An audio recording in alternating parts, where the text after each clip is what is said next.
ഈ ഒരു വീഡിയോ ഞാൻ ഇടാം, അത് കണ്ടിട്ട് ബാക്കി പറയാം. ഈ പട്ടികജാതി പട്ടികവർഗ ആദിവാസി കോളനികളിൽ വരുന്ന പിള്ളേർക്ക് ഒരു ഒറ്റ വീട്ടിൽ പഠനമുറിയൊക്കെ ഉള്ള ഒരു വീട്ടിൽ നിന്ന് വരുന്ന കുട്ടിയുടെ അത്ര സംവിധാനങ്ങൾ ഉണ്ടാവില്ല. ഇവരെ പോലെ പഠിക്കാൻ കഴിവുണ്ടാവില്ല. ഒന്നാമത്തെ കാര്യം കാര്യം നമ്മുടെ ഡി എൻ എയിലില്ല. ഇത് നമ്മുടെ ഡി എൻ എയിലില്ല. ഞാനിങ്ങനെ ആലോചിച്ച് നോക്കുകയാണ് അതിങ്ങനെ ഈ കാര്യം ഒറ്റ ഒരു വേർഡ് മാത്രമേ ഞാൻ സ്ട്രൈക്ക് ചെയ്തുള്ളൂ. വേറൊന്നും കൊണ്ടല്ല, ദളിതരുടെ മക്കൾക്ക് ഒന്നിലും പഠിക്കാൻ അവരുടെ ഡി എൻ എയിൽ പാരമ്പര്യമായിട്ടില്ല. പുള്ളി അത് ഒരുപാട് വിചാരിച്ചിട്ട് നടന്നില്ല.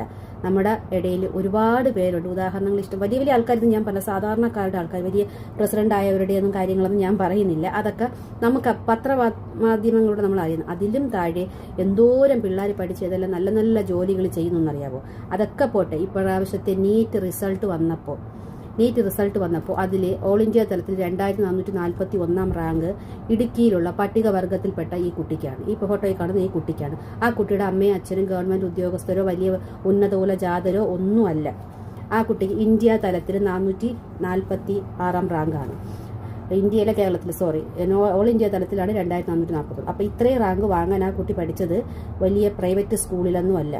ഭയങ്കര കോച്ചിങ് കിട്ടിയില്ല. സാധാരണ ഗവൺമെന്റ് സ്കൂളിലും നവോദയ സ്കൂളിലും ഒക്കെ പഠിച്ച് സർക്കാരിന്റെ സ്കോളർഷിപ്പുകൾ കിട്ടി.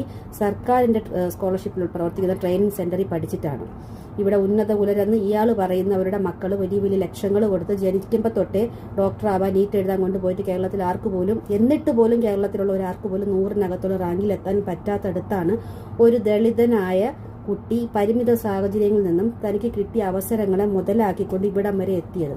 അപ്പോൾ പറയും ഇതൊക്കെ 1000-1 എല്ലാവർക്കും ഡോക്ടർ എഞ്ചിനീയർ ആവണ്ട.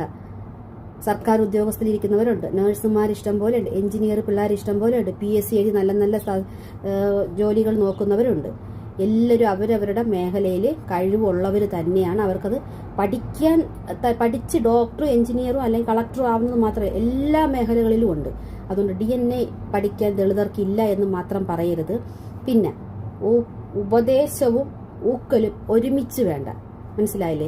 നിങ്ങൾ പറയുന്ന സ്റ്റേറ്റ്മെന്റ് നിങ്ങൾക്ക് ഓക്കെ ആയിരിക്കാം. കുറേ പേര്, ഞാനിതിനെ എതിർത്ത് പറയുന്നൊന്നുമല്ല. എനിക്ക് വേടന്റെ കഴിവിന് ഇഷ്ടമാണ്, വേടന്റെ പാട്ട് ഇഷ്ടമാണ്, ഞാനത് സ്റ്റാറ്റസ് ഇടാറുണ്ട് എന്ന് വിചാരിച്ചു വന്നിട്ട് പബ്ലിക്കായിട്ട് വന്നിട്ട് മക്കളെ ഡ്രഗ്സ് അടിച്ച് ആരും നശിക്കരുത്, അമ്മമാര് കരയുകയാണ് എന്ന് പറഞ്ഞിട്ട് ഞാനത് ചെയ്യും.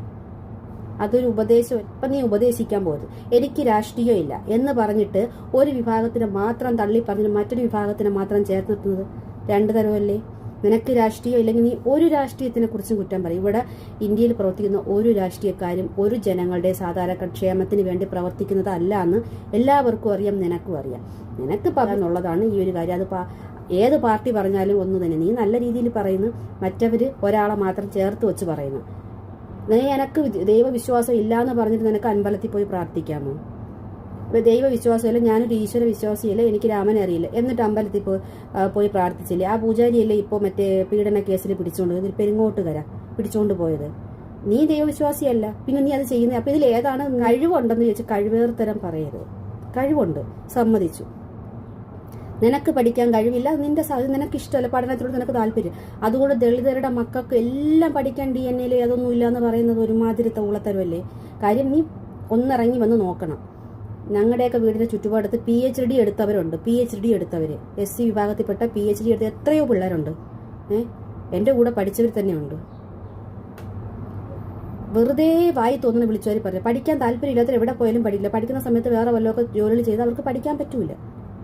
അതുകൊണ്ട് അതിനെ കുറ്റം പറയണ്ട. അതുകൊണ്ട് ഈ ഇത് പറഞ്ഞ് കറക്റ്റ് എന്ന് പറഞ്ഞ ഈ വ്യക്തിയെക്കുറിച്ച് ഞാൻ ഇനി ഒന്നും പറയുന്നില്ല. പ്രൊഫസറാണ് പോലും, ഒരു ഉദാഹരണം പോലും പറയാനില്ല. എല്ലാം പോട്ടെ. അപ്പോൾ എങ്ങനെയും വേറൊരു ജാതിയിൽപ്പെട്ട ഒരാളാണ് ഇത് പറഞ്ഞിരുന്നെങ്കിൽ നമുക്ക് എന്തെങ്കിലും പറയാം. ഇതിപ്പോൾ അതിനകത്ത് നിന്നിട്ട് തന്നെ പറയുമ്പോൾ ഒന്നും പറയാം. പിന്നെ സപ്പോർട്ട് ചെയ്യുന്നവർ നമുക്കൊരാളെ ഇഷ്ടപ്പെട്ട് പോയി പിന്നെ അവരെന്ത് തെണ്ടിത്തരം പറഞ്ഞാലും ഓക്കെ പറയുക നല്ലതല്ല. തെറ്റ് ചെയ്ത് ആര് ചെയ്താലും തെറ്റാണ്. ആരാണ് പറയുന്നത് അത് ശരിയാണെങ്കിൽ ഓക്കെ, കൂടെ നിൽക്കുക.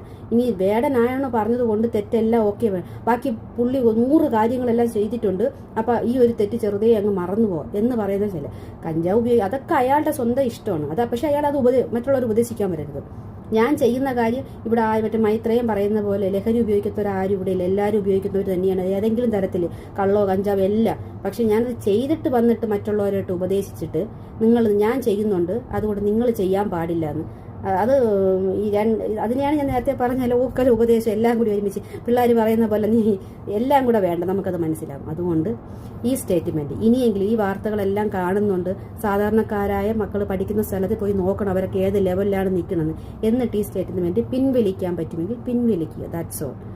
ഇങ്ങനെ ഒരു വിഭാഗത്തിൽ അടിച്ചമർത്താൻ പറയില്ല, അവർ തീർത്തും പട്ടികളാണ്, അവർക്കൊന്നിനും കഴിവില്ല എന്ന് നേരെ പറയും. നീനൊക്കെ വല്ല കന്ന് കൂട്ടാനോ കാളയ്ക്കോ ഒക്കെ എന്ന് നേരിട്ടങ്ങ് ഡയറക്റ്റായിട്ട് പറയുന്നതിന് പകരമാണ് പറഞ്ഞത് അവന്മാർക്കൊന്നും പഠിക്കാൻ കഴിവില്ല, ഇനി എത്രയൊക്കെ വിചാരിച്ചാലും അവന്മാർ ഇവിടെ എത്തുള്ളൂ. അവന്മാർ കുറെ നാട് പറയുന്നത് പുസ്തകം മാത്രം പഠിക്കുന്നതല്ല DNA, ബുദ്ധിയാണ്. ആ ബുദ്ധി ഉണ്ടെങ്കിൽ അവരുടെ ഇഷ്ടപ്പെട്ട മേഖലകളിൽ അവർക്ക് ഉയർന്നു പോരാ. കൂടുതൽ ഞാൻ പറഞ്ഞു ഇല്ലാതാക്കുന്നില്ല. ഈ സ്റ്റേറ്റ്മെന്റ് അത് വല്ലാത്തൊരു സ്റ്റേറ്റ്മെന്റ്. അപ്പോൾ വേറെ എന്ത് എന്തെങ്കിലും നമ്മൾ രാഷ്ട്രീയം ഒന്നും കളഞ്ഞത് അതൊക്കെ അവരൊരു നിലനിൽപ്പിന് വേണ്ടി അവരൊരു ഓരോ ദിവസം മാറ്റി മാറ്റി പറയും ഏത് പാർട്ടിയുടെ കൂടെ വേണമെങ്കിൽ നിൽക്കുക. അതൊക്കെ ഈ കേരളത്തിൽ എന്ത് പറഞ്ഞ് നിലനിൽക്കാമെന്ന് പുള്ളിക്കാരന് പ്രത്യേകിച്ച് അറിയാം.